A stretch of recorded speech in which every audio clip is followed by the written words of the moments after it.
Most people forget the small moments in life, but some answers, some words, stay with a person forever.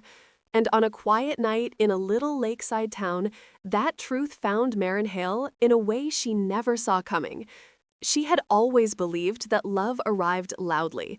But the night she heard Rowan Callan's voice crack across the silence, she realized love sometimes slipped in like a soft breath, barely audible, yet impossible to ignore.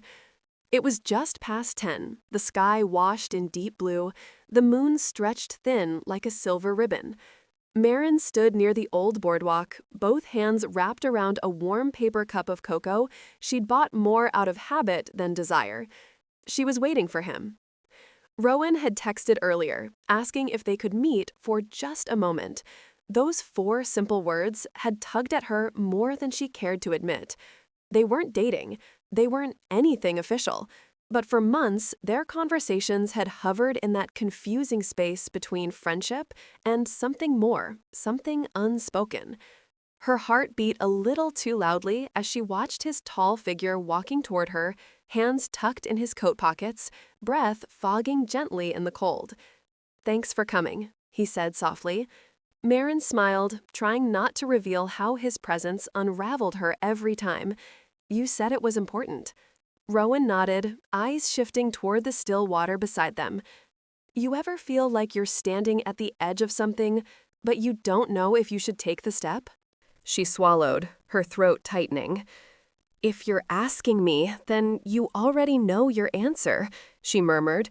"You never come here without a reason." He let out a breath that sounded almost shaky. "Marin, I've been thinking about something for a while." Her fingertips tingled. She tried to steady her breathing. "About what?" Rowan hesitated. His voice dropped to a low, vulnerable tone she had never heard from him before. "About you. About us." He paused, then added, "And I don't know how to say it without making everything feel too heavy." Marin's heart fluttered painfully. "You can tell me anything." He looked at her then, really looked, not with the careful distance he usually kept, but with a raw honesty that made her stomach tighten. "When I talk to you," he whispered, "I feel like I'm finally safe, like someone finally sees me." She froze. The wind brushed past them, carrying the faint scent of pine and winter light. No one had ever said something like that to her before. "Rowan," she breathed, barely audible. But he wasn't finished.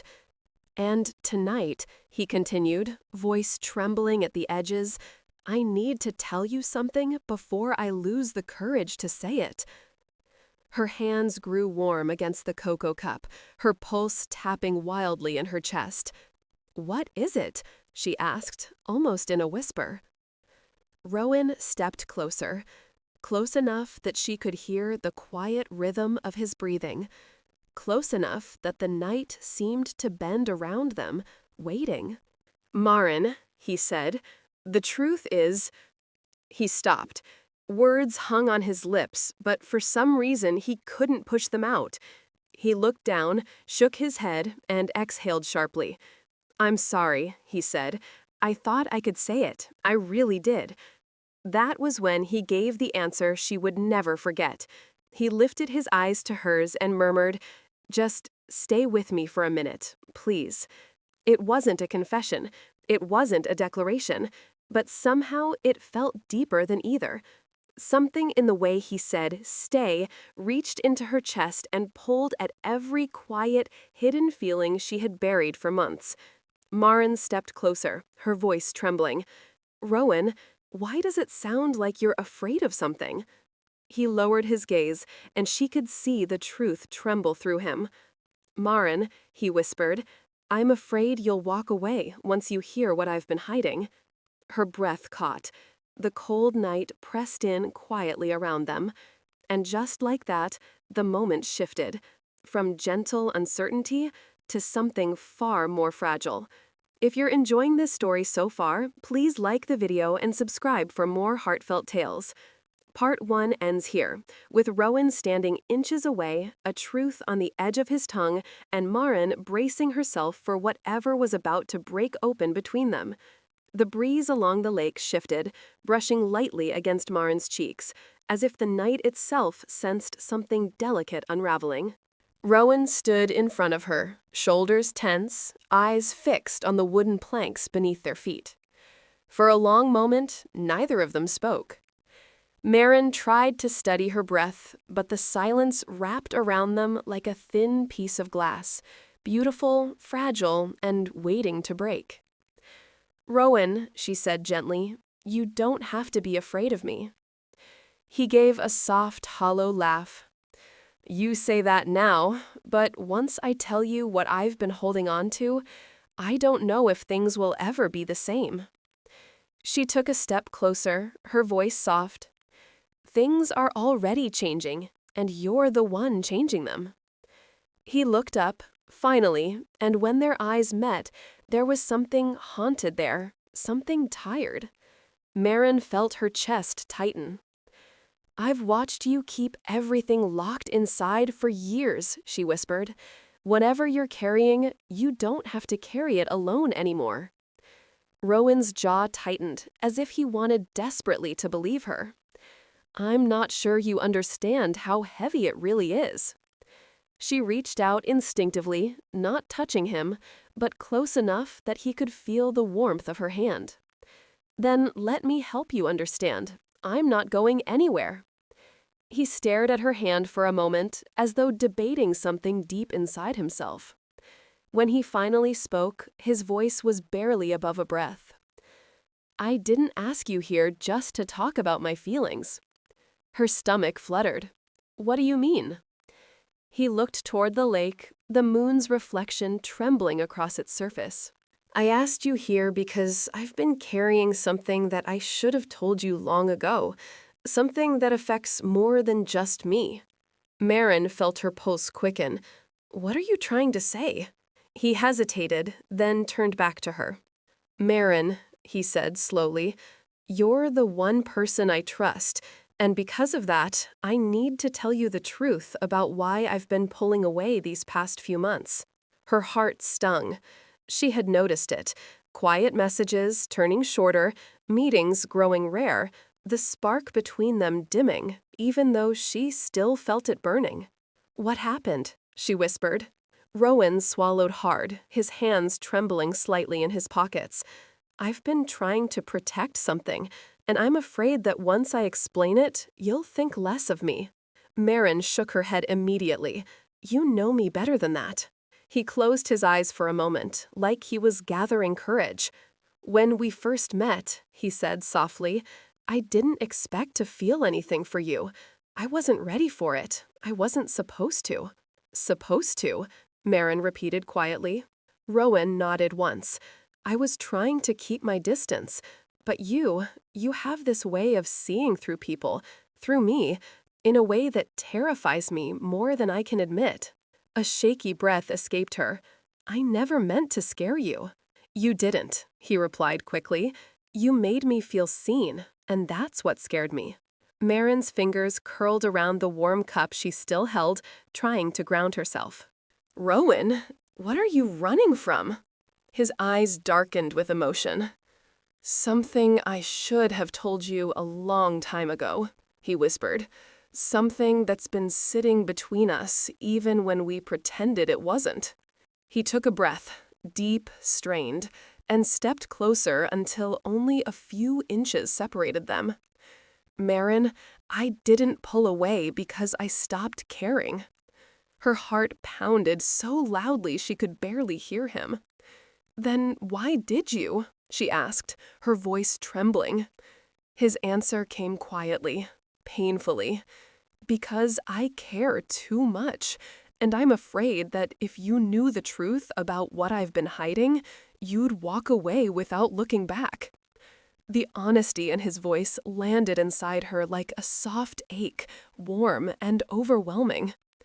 Maren felt something shift inside her, hope, fear, and a tenderness she could no longer deny. She reached out again, her hand steady this time. "Rowan," she whispered, "I'm still here. Tell me what's hurting you." He looked at her hand, then at her face, and slowly exhaled. "I will," he said, "but once I do, nothing between us will be simple anymore." The night went still around them, waiting. Part 2 ends here, with Rowan finally ready to reveal the truth and Marin bracing herself for the moment that might change everything. The lake was so quiet, it felt like the world was holding its breath for them. Marin stood still, bracing herself, watching the way Rowan's shoulders rose and fell with each uneasy breath. He looked like a man standing at the edge of a truth he had avoided for far too long. "Rowan," she said softly, "whatever it is, I'm listening." He rubbed the back of his neck, a nervous habit she had seen countless times, though never this intensely.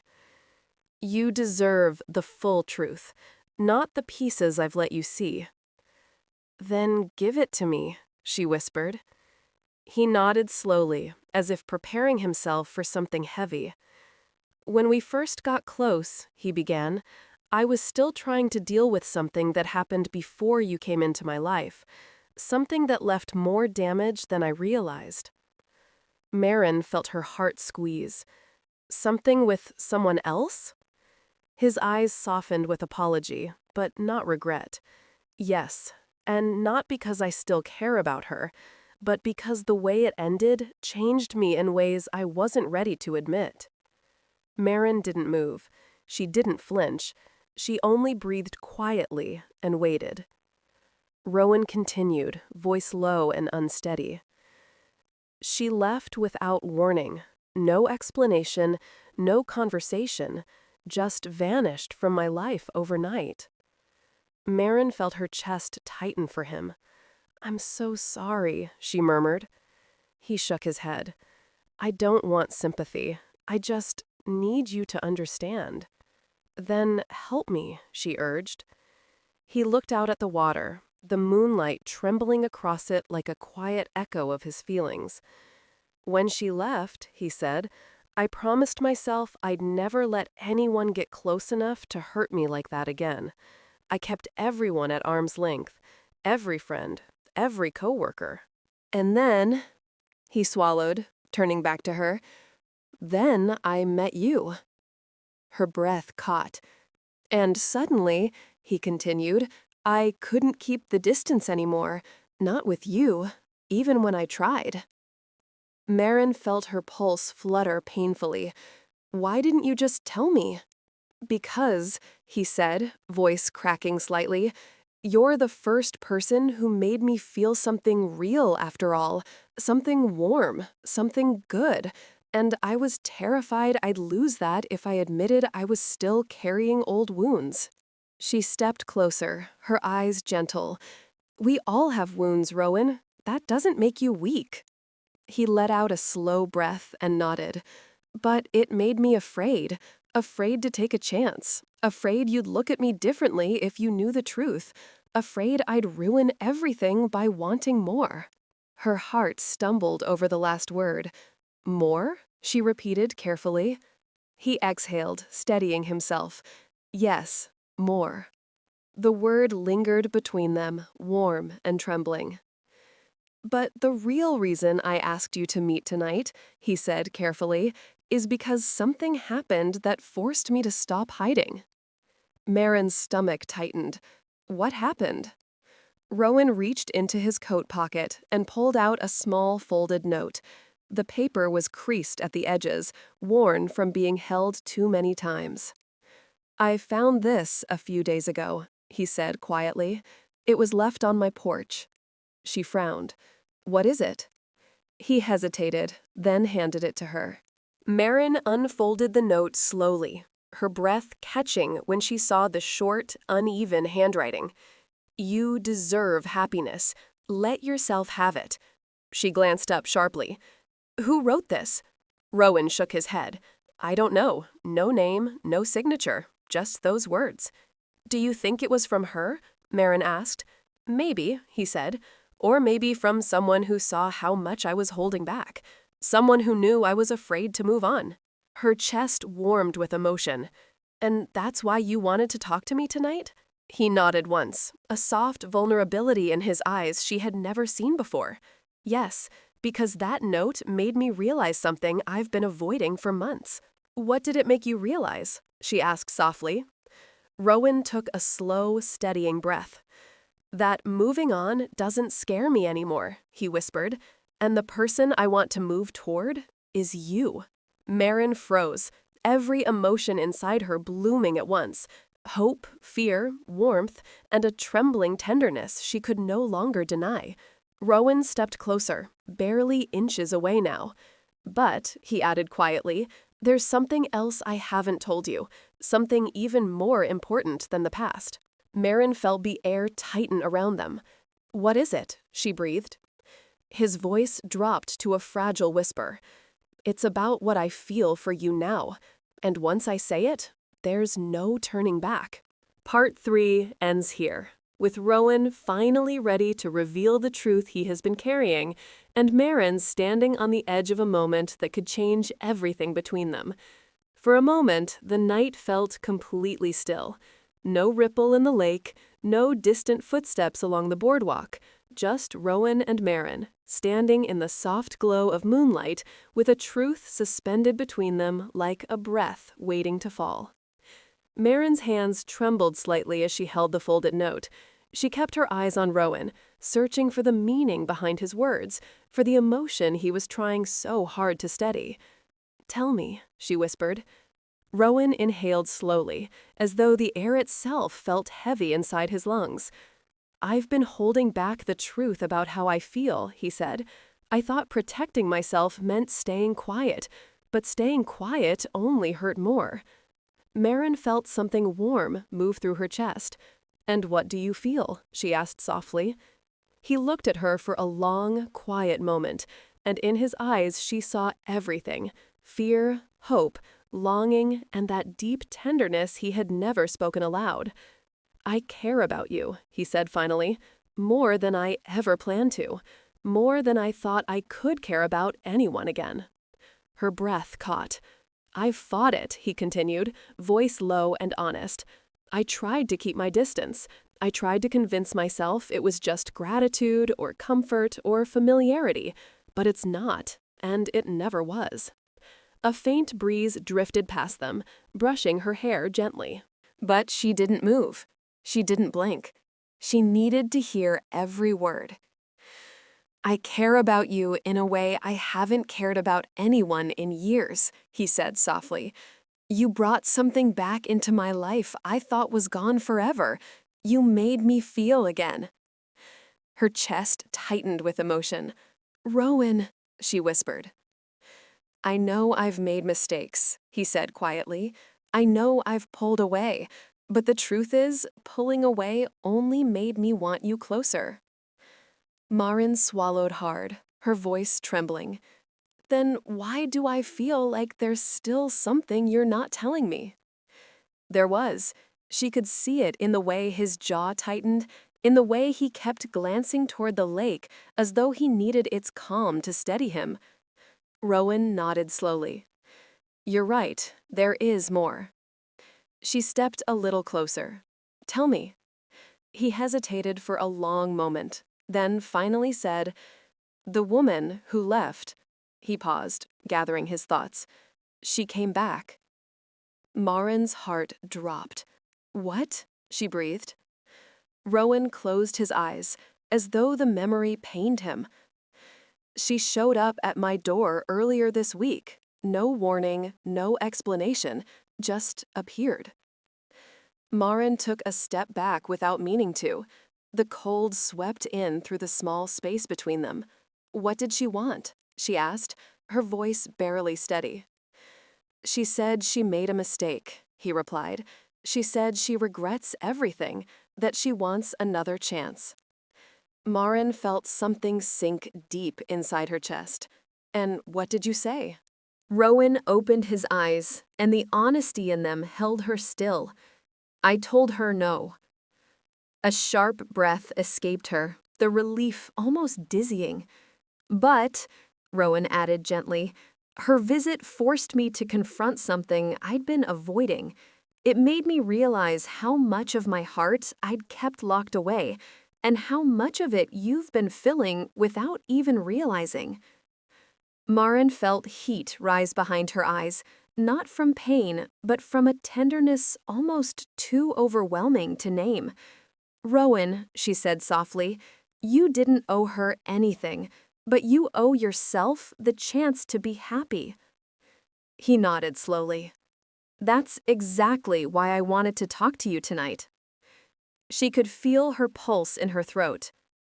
Because the truth is, he paused, stepping close enough that she could feel the warmth of him again. I'm done running. I'm done hiding. And I'm done pretending I don't feel something real for you. Maren felt something inside her crack open. Hope, warm and frightening. But I need to know, Rowan whispered, his voice breaking slightly. Before I say the words out loud, are you running too? Or are you standing here with me because you feel something too? Her breath trembled, her heart raced, and the night held its breath around them once more. Part 4 ends here, with Rowan waiting for Maren's answer, an answer that could either steady what's blooming between them or break it before it fully begins. For a few seconds, everything around them faded, the lake, the sky, the cold night air. There was only Rowan, waiting with quiet hope and fear tangled together in his eyes, and Maren, standing with her heart beating so loudly she was sure he could hear it. She swallowed, trying to steady her voice. I wouldn't be here if I didn't feel something, she said softly. His breath caught, almost too quietly to hear, but she saw the way his shoulders eased, as if her words reached somewhere deep inside him. Maren stepped closer, closing the last bit of distance separating them. I tried to ignore it, she admitted. I tried to convince myself it was just friendship, or comfort, or timing, but none of those explanations ever fit. Rowan watched her with a stillness so gentle it nearly broke her. You want the truth? She said quietly. I think I've cared about you for a long time, longer than I was willing to admit. He let out a soft, disbelieving breath. Maren? But, she added, lifting her gaze to his, I didn't say anything because I thought you'd already made up your mind to never let anyone close again. His expression softened in a way she had never seen before. I thought the same about you, he whispered. I thought maybe you were just being kind. Maybe you didn't want anything more. She shook her head gently. No, I just didn't want to be another person you had to heal from. Rowan took a slow step toward her then, slow enough that she could have backed away, but she didn't. She stayed right where she was, letting the moment settle warmly between them. You're not someone I need to heal from, he said softly. You're someone I finally feel safe with. Her chest tightened at those words. Rowan reached for her hand, not abruptly, not hesitantly, but with a careful certainty that felt like the answer to months of quiet longing. When she came back, he said quietly, I realized I didn't want the past to come with her. I didn't want to reopen old chapters. I wanted something new, something honest, something that felt like peace. Maren's voice trembled. And you think you could find that with me? He squeezed her hand gently. I already have. For a moment, neither of them spoke. There was only the soft rustle of the water, the distant hum of the sleeping town, and their breaths mingling in the cold night air. Maren felt warmth blooming through her, fragile and real. And the note? She asked quietly. What if it wasn't from her? What if someone else wrote it? Rowan smiled softly. Then maybe someone out there saw what I couldn't. that holding back wasn't protecting me, it was stopping me from living. He brushed his thumb gently along her knuckles, grounding her with a tenderness that made her feel weightless. "Maren," he whispered, "I want to choose you, not because I'm broken, not because I'm lonely, but because when I'm with you, everything feels right." Her heart swelled painfully and beautifully all at once. "And I want to choose you," she said, her voice barely above a breath. "Not because you need saving, but because I've never met anyone who makes me feel the way you do." A faint smile curved across his lips, soft, amazed, unsure if he deserved any of it. She squeezed his hand, silently assuring him he did. Then he said the words he had been afraid to say for months. "I think I'm falling for you." Maren felt her breath leave her chest in a warm rush. She stepped closer until her forehead almost touched his, until the night felt like it wrapped around just the two of them. "Then you should know," she whispered, "you're not falling alone." Rowan closed his eyes, relief and wonder sweeping across his features. "Thank you," he murmured, "for staying, for listening, for not walking away." Maren shook her head gently. "I was never going to walk away." The truth settled between them, soft, steady, and warm. For the first time in a long while, Rowan seemed at peace, and for the first time ever, Maren felt her heart open without hesitation. They stood together beneath the quiet moonlight, hand in hand, letting the truth reshape everything between them, not with fireworks or dramatic declarations, but with quiet certainty, the kind that lasts. And in that still, gentle moment, Maren realized something she would remember forever. It wasn't the confession itself that stayed with her. It was the way he answered her worries, her questions, her fear. That was the moment she knew. This was just the beginning of something beautiful.